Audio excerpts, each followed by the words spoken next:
I never thought I'd see the day when an HOA would literally build an entire neighborhood on my land.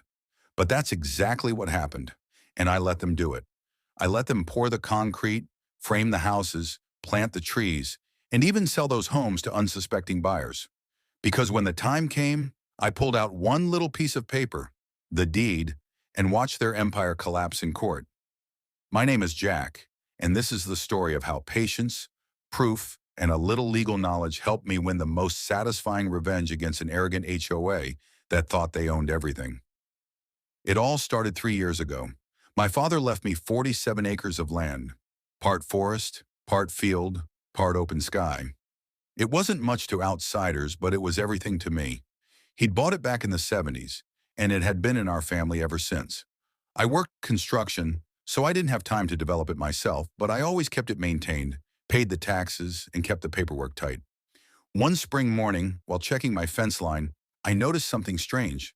Surveyor flags, then bulldozers, then a team of workers clearing trees like they owned the place. I pulled over my truck and asked the foreman what was going on. "We're prepping the ground for Ridgeway development," he said proudly. "Big HOA project, 96 units, community pool, the works." I laughed. "You sure you've got the right spot?" "This is private land." The guy frowned, looked at his tablet, and said, "Not according to my maps." That's when I realized something was seriously wrong. I drove straight to the county office, deed in hand. The clerk looked it up, frowned, and said, "Huh, that's weird. There's no record of a sale. You still own it."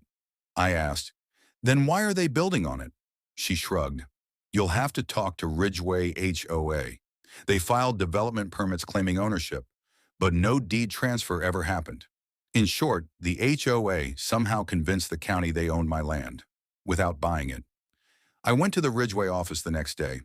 A woman in a pencil skirt, clearly their legal rep, met me at the door. "Sir, you're trespassing on HOA managed property," she said coldly.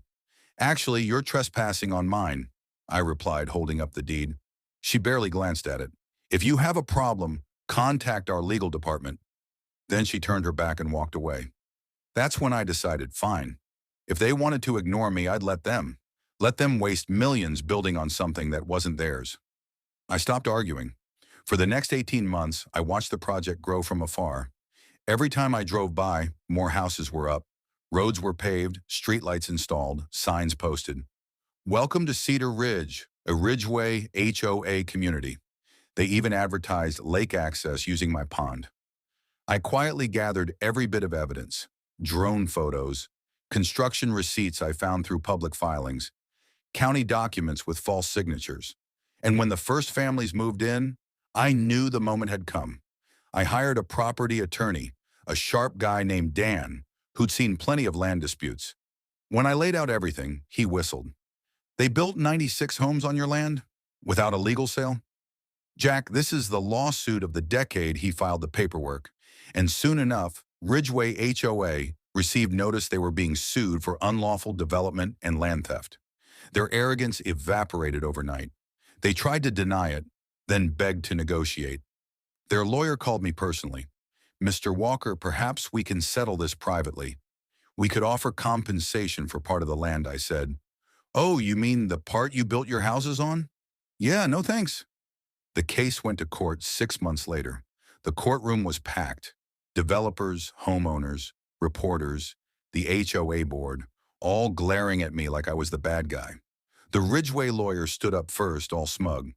"Your Honor, our client purchased this property through legitimate means from the county." The judge frowned. "Do you have a deed showing the sale?" "Well, we have permits, surveys, and tax filings." "But no deed." Silence. Then it was my turn. My lawyer handed the judge a folder: original deed, tax receipts, county verification, everything in my name. The judge's eyebrows went up. "Mr. Walker, you've owned this land continuously for 47 years?" "Yes, sir." "And at no point did you sell or transfer it?" "Never." The room went silent. The HOA lawyer tried to recover. "There must be a clerical error." The judge leaned forward. "A clerical error that resulted in 96 houses being built on another man's land?" The lawyer stammered. "It was an honest mistake." An honest mistake worth how many millions? My lawyer cut in. That's when the judge sighed and said, "This court finds in favor of the plaintiff, Mr. Walker." Gasps filled the room. He continued, "All development conducted on this land was unauthorized. The HOA and Ridgeway properties are liable for damages, legal costs, and restoration." The HOA president jumped up, shouting, "You see,